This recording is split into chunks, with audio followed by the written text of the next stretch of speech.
a web design company has to have 6 hats that they wear and wear well. If your brother-in-law is a web designer and says, hey, I'll throw together a website for you, that could be a good thing, but it could also be a really, really bad thing. So I want to make sure that you know what the 6 hats are that a web designer has to wear so that you're aware of it when you hire a web company. They have to be able to design the site in an aesthetic way for your particular industry. Not every industry gets the same kind of look and feel. There's a marketing aspect to the design. Here's that pop-up window I was telling you about that the first time you go to Postgrad Media's website will pop up so we can get that contact information. They can close it, and it'll never pop up again, but the conversions are really, really good. So does the web developer understand marketing enough to give you a website that's going to give you leads that you can warm up over time and close and make a customer?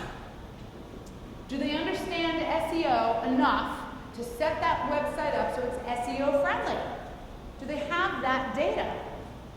Can they write? And do they know how to write using search terms? Are they a decent writer? Now, if you're going to write the content for your site, just put your byline there. Because it doesn't matter if you're a great writer or not. I'd rather you, if you're going to mess up the grammar. Has anybody read Delivering Happiness? The book Delivering Happiness by Tony Hsieh? Yeah, one of my staff. He's the founder of Zappos.com. Great book to read. He's not a writer. He loves starting sentences and prepositions. Now, the thing is that because you know he's not a writer and he's a CEO, you don't mind that the writing isn't 100% professional. So if you want to write the copy for your website, make sure they know. Just put your little byline there, written by CEO, blah, blah. It'll raise the trust factor. But if you're going to write it and it's not going to be professionally written, don't let them think it was a copywriter because then the trust factor will go down a little bit. The programming aspect. Some programmers, you ever go into you look in someone's car and there's just crap everywhere? Well, you can look into the back end of a website. Kind of looks like that too. So you want to make sure that the programmer is programming it in such a way that any other programmer can step in and make a change, like if they get hit by a bus. Okay? So it's really important that they have all these hats on. And then there's tracking. Make sure they sign up that web page with Google Analytics, teach you how to look at it so you can see which pages are people abandoning your site from, where are they leaving from, what page are they most looking at, where should you be putting fill-in forms. You can't do everything at once. Now, good websites, contact info on every page, images which relate to their service. I'm just showing you some good, decent websites that we found. And this is Allstate. I like all the insurance commercials now. They're all good. A form on the homepage to collect the visitor's contact information. Here's another good website. This company, Berkshire Dental Group, it's just a dentist. We kind of now expect to see certain things when we go to a homepage.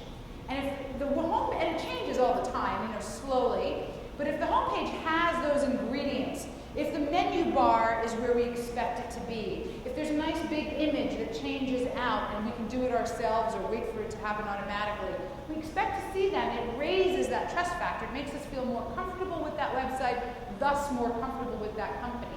Your website today is you. I'm sorry to say it, but it doesn't matter if you're the very, very best at what you do.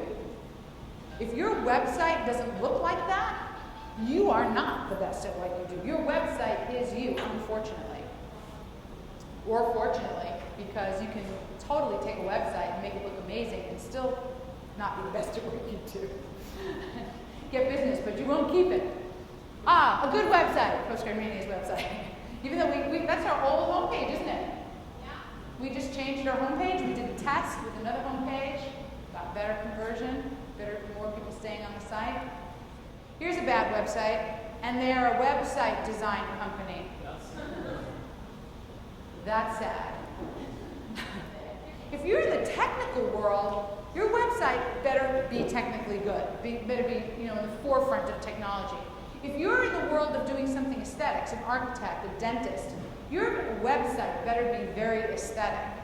If you are in an industry where people don't generally trust you, used cars, your website better build trust. You better have pictures of yourself, your family, a about your likes and dislikes, what you care about in life on that website, because you need to build trust.